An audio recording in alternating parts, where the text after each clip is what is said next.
네, 안녕하세요. 강한내 교실의 담임선생님 한의사 강민구입니다. 반갑습니다. 강한 뇌, 네, 오늘 말씀드리려고 하는 거는요, 손떨림 때문에 스트레스 받고 신경 쓰시는 분들 참 많으실 텐데요. 이 손떨림 같은 경우는 어렸을 때부터 나타나기도 하고 또 특정 상황이 되면 심해지기도 해서 굉장히 좀 불편함을 겪는 분들이 많으실 텐데, 손떨림의 종류 그리고 손떨림이 나타났을 때 어떤 진료를 받고 어떤 처치를 해야 하는지, 또 어떻게 관리해 주시면 악화를 막을 수 있는지, 이런 부분에 대해서 같이 알아보도록 하겠습니다.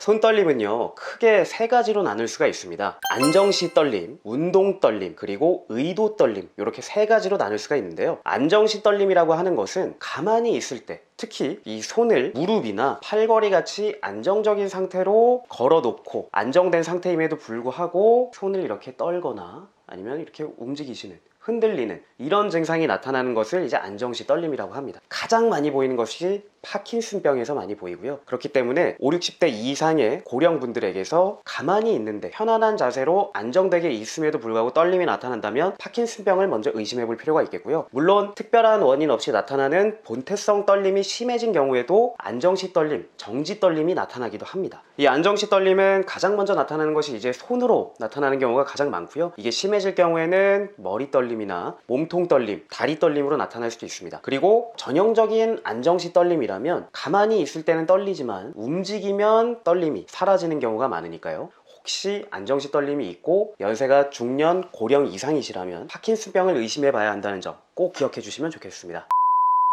자, 두 번째는 운동 떨림, 운동 진전입니다. 이 운동 진전도 또 두 가지로 나눌 수가 있는데요. 하나는 자세 진전, 하나는 활동 진전입니다. 자, 자세 진전은 어떤 것이냐? 내가 특정 자세만 하면 떨림이 나타난다. 예를 들면 이렇게 편안하게 있는 상태에서는 괜찮은데 팔을 이렇게 들어 올리면 떨림이 나타난다든지 앞으로 쭉 뻗으면 떨림이 나타난다든지 하는 것들이 자세 떨림, 특정 자세를 취할 때 나타난다 해서 자세 진전, 자세 떨림이라고 합니다. 또한 활동 진전이라고 하는 것은요, 움직일 때 나타나는 것을 말하는데요. 이 활동 진전을 간단하게 검사하는 방법으로는 검사를 받는 사람이 검사를 하는 사람에게 이렇게 손을 놓고 코에 갔다가 이 끝에 갔다가 코에 갔다가 이 끝에 갔다가 할 때 코를 찍고 가면서 떨림이 나타나는 경우, 이런 경우를 이제 활동 떨림, 활동 진전이라고 합니다. 이러한 운동 진전은요, 본태성 떨림 환자들에게서 가장 많이 나타나는 증상 중에 하나인데, 이게 평상시에는 괜찮은데 긴장할 때만 나타난다, 신경 쓸 때만 나타난다 한다라고 하면 심리적인 원인으로 발생하는 본태성 떨림으로 볼 수가 있기 때문에 불안함이나 이런 정서적인 긴장을 완화시켜주면 증상이 훨씬 덜 할 수가 있습니다.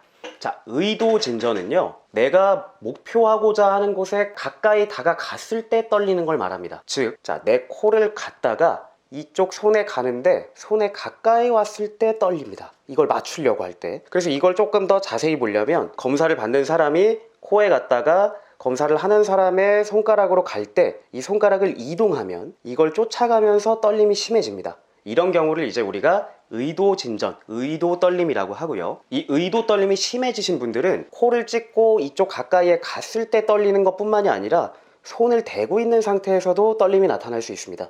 이건 이제 심해진 분들에게 그런 경우고, 이런 의도 떨림은 손해에 병변이 있을 경우에, 손해에 기능적인 이상이 있을 경우에 나타날 가능성이 높거든요. 그래서 혹시나 어지럼증이나 두통 혹은 보행장애, 균형장애 이런 증상이 동반되신다면 손해에 문제가 있을 가능성이 높기 때문에 영상 진단, 영상 검사를 받아보실 필요가 있겠고요. 본태성 떨림이 심해진 분들도 이렇게 가까이 다가갔을 때 떨림이 심해지는 경우들이 동반될 수 있습니다. 그래서 손해에 큰 문제가 없거나 나이가 젊고 혹은 평소에 본태성 떨림이 있었고 이런 분들은 본태성 진전에 의해서도 의도 진전이 나타날 수 있음을 기억하시면 좋겠습니다. 또 손떨림이 양쪽에서 나타나는지 한쪽에서만 나타나는지, 이것도 이제 중요할 수가 있습니다. 양쪽의 차이는 날 수가 있거든요. 예를 들면 내가 오른손잡이다 그러면 오른손을 많이 쓰기 때문에 오른쪽 떨림이 더 심할 수도 있습니다. 특히 우리가 이 손떨림을 많이 느끼는 것이 어떤 동작을 할 때거든요. 식사를 한다든지 젓가락질을 하거나 연필로 글씨를 쓰거나 할 때 이 떨림이 나타나기 때문에 오른손이, 그러니까 주로 쓰는 손이 떨림이 더 심해질 경우가 많습니다. 하지만 그런 분들은 대부분 반대쪽 손도 비슷한 동작을 할 때 강도가 덜하지만 떨림이 나타나거든요. 있거든요. 그래서 양쪽성으로 나타나는 경우가 많은데, 그런데 양쪽이 아니라 한쪽에서만 떨림이 나타난다, 이럴 경우에는 파킨슨병 혹은 근긴장 이상증, 이런 질환들을 의심할 수 있기 때문에 이것도 꼭 기억을 해주시면 좋겠고요. 떨림이 이 손끝에서만 나타나는 것이 아니라 아래팔 전체 혹은 팔 전체가 이렇게 떨리는 것으로 나타난다 하면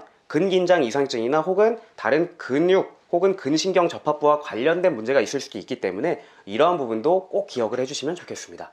또한 떨림이 이렇게 천천히 나타나거나 조금 느리게 나타날 경우에는 손해를 비롯한 다른 신경계통의 문제일 수가 있는데, 빠르고 얕게 진동이 작게 떨린다 하면 이건 본태성 떨림일 가능성이 높습니다. 그래서 유전적인 영향이 있을 수도 있고, 혹은 어렸을 때부터 증상이 있으셨던 분들은 특별한 어떤 신경계통의 문제보다는 본태성 떨림, 선천적 유전적인 요인들로 나타나는 본태성 떨림일 가능성이 높기 때문에 이 부분을 기억해 주시면 좋겠고요. 또한 평상시에는 괜찮은데 내가 편하게 있을 때에는 전혀 떨림이 나타나지 않는데 긴장할 때만 나타난다, 이럴 때에는 긴장도나 불안도를 낮춰줄 수 있는 정신과적인 치료나 관리가 더 필요할 수 있습니다. 그래서 이것도 치료의 대상이 될 수 있음을 기억해 주시면 좋겠고요. 아까 자세성 떨림 설명할 때 특정 자세를 할 때만 떨림이 심해지는 경우도 있다고 말씀드렸죠. 특히 젓가락질을 하거나 글씨를 쓰거나 이럴 때도 떨림이 심해집니다. 그래서 그럴 때에는 동작을 약간 바꿔보시는 것도 좋고요. 예를 들면 글씨를 이렇게 잡고 쓸 때 떨림이 나타난다, 그러면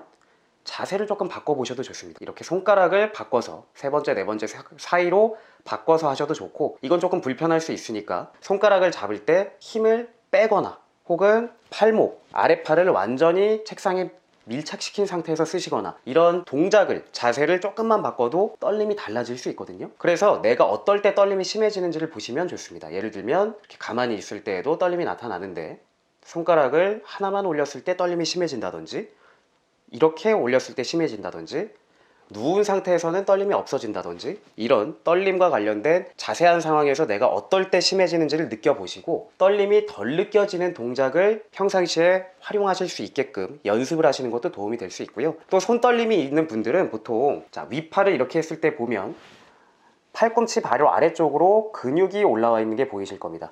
여기 근육 올라와 있는 부분 중에서 가장 튀어나온 부위 주변을 누르다 보면 뻐근한 부분이 있거든요. 여기가 손가락이나 손목을 이렇게 들어 올릴 때 울끈불끈하는 부위예요. 여기를 이렇게 지압으로 풀어주셔도 떨림이 덜해지는 데 도움이 되기 때문에 이 부분도 꼭 신경을 써보시면 좋겠습니다.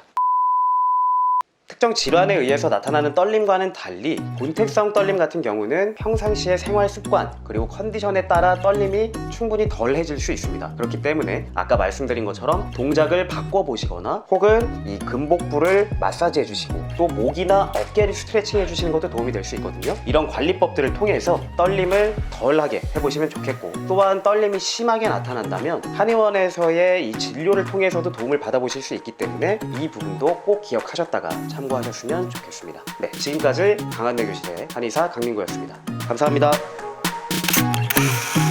강한뇌